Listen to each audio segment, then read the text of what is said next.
ملګرو راځئ د محمد ګل منصور صاحب نه یو بل ښکلی غزل درورو. منصور صاحب ستاسو د غزل په تمه. مننه.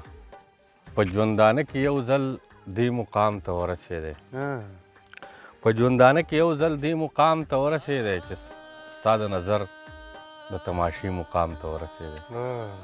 په ژوندانه کې یو ځل دې مقام ته ورسېدی، ستا د نظر د تماشې مقام ته ورسېدی چې یو ساعت دې را چاپېره شوې د ټول وجوده، چې یو ساعت دې را چاپېره شوې د ټول وجوده، بس ستا د کور د دروازې مقام ته ورسېدی. او مننه. او ته مې وجود کې خو ته را پکې ځان نه وینې، ته مې وجود کې خو ته را پکې ځان نه وینې، په دې خاطر د آینې مقام ته ورسېدی. جنس که مې نر دی خو ارمان پکې دا هم لرمه، جنس که مې نر دی خو ارمان پکې دا هم لرمه، د عورت ذاته معاشرتي مقام ته ورسېدی.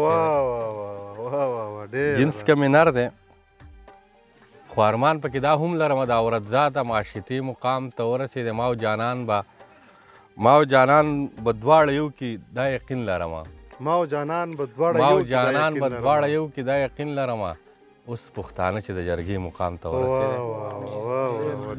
او منصوره نن هغه مغروره ښکلې داسې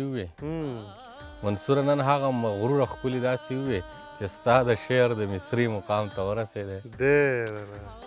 او زمونږ لالاجي دپاره یو غزل، د غزل نه یو شعر ورته ووایم. دا خو ستاسو خوښه وي هغه ووایئ. دا ګوره ستا د خاطره په اولني ځل دی زما سره ودرېدو چې شعر اوري. کنه ټول عمر د ما ته دا ویلي دي که نه. او که خیال کوې اوس هم دغې لرالم هغې ته مې ورته دې نه پس به د شعر مخالفت ځکه نه کوم، ټوله دنیا ګوري چې لالا بس دې نه پس به نه کوي که نه. خو نه دی ما ته وایي چې دا زما په هغه ملګرو کې دی څوک که نه چې دی ما ته وایي چې دا سوزګار کار کوي، مړه دا څه کوې، دا شعرونه وایې او دا چل کوې او دا چل کوې. نن تاسو راغلي نو دلته لکوړي دا کار د خلکو مخکې ورته شعرونه ووایي.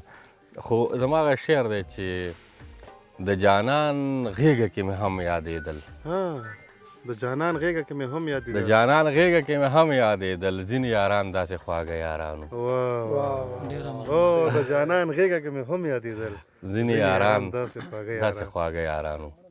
نوم دغه ډېره مننه. لالا ته ډالۍ ډېره زیاته مننه منصور صاحب. مننه.